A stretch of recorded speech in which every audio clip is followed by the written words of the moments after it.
So, story segment tonight, Dr. Ben Carson becoming a very controversial guy. A few months ago on The Factor, he told us how the IRS was auditing him, unfairly in his opinion.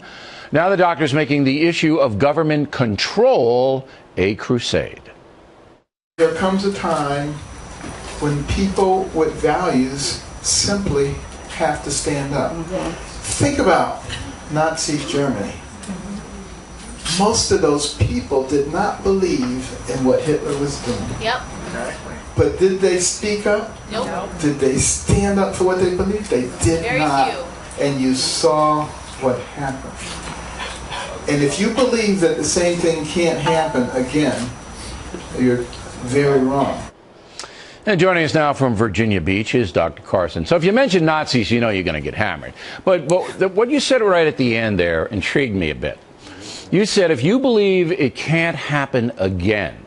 See, I don't believe that Nazism could happen in the USA. I don't think it could happen, nor could communism happen here. Do you disagree with me? Well, I believe that what can happen is if people do not speak up for what they believe, they can be trampled. Their rights can be trampled to various and sundry degrees. Now, of course, the objective of many on the left is to take a single word that you're not supposed to say. You can't say Nazis, you can't say slavery. That's political correctness. As you well know, I do not believe in that. I think it's a bunch of crap, and it doesn't really belong in the American system where we have freedom of speech and freedom of expression. You don't regret using the buzzword Nazi. And what you pointed to historically is correct. What you said is absolutely correct.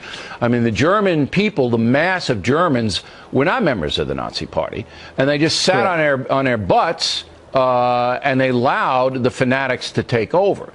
That could not happen here because of our system and checks and balances. But I think what you're worried about is the Obama administration's policies in general taking root.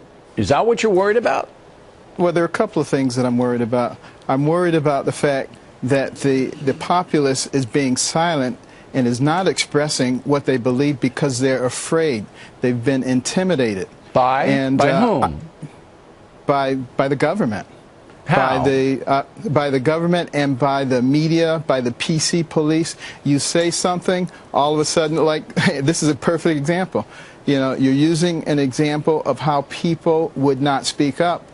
They try to turn the argument away from that because they know it's true. They know what I'm saying is true. But rather than talk about that, they want to divert the issue to something else.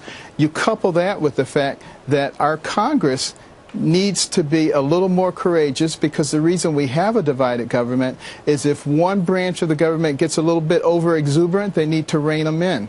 We need courage there in order to do that. All right, but politicians encourage, I mean, we're not seeing all, you know, that, you know. But look, the last time you were on this, well, maybe not the last time, but one in the fall, you said, look, that you were bothered by the IRS to an extent that you felt they were trying to intimidate you. Is that correct?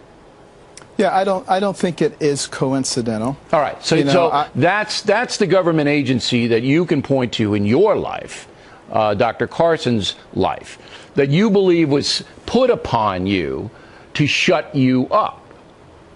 And it's not just me. We have a fact that we now have a government that is trying to take over the health care of the populace. And in charge of the agency, or overseeing it, is the IRS. Now, why would you put the IRS, which is under investigation already for inappropriate behavior, over something so massive and that affects so many of our lives? Well, they're the enforcement agency of fines. Because it was ruled a tax by the Supreme Court, foolishly. And so somebody has to enforce the taxation element, and that's the IRS. So on paper, it makes sense. But you heard the President of the United States tell me, your humble correspondent, there's not a smidgen of corruption in the IRS. You heard that. Right, we heard that. And that, to me, is, it strains credulity to believe that he actually believes that.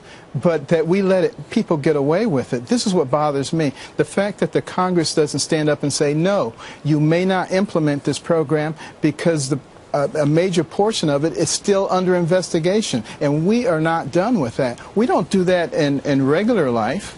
We don't take somebody who's under suspicion and put them in charge of something major like that. We have to just start doing things that are logical and that make sense again. All right, Doctor, we appreciate it as always. Thank you. Director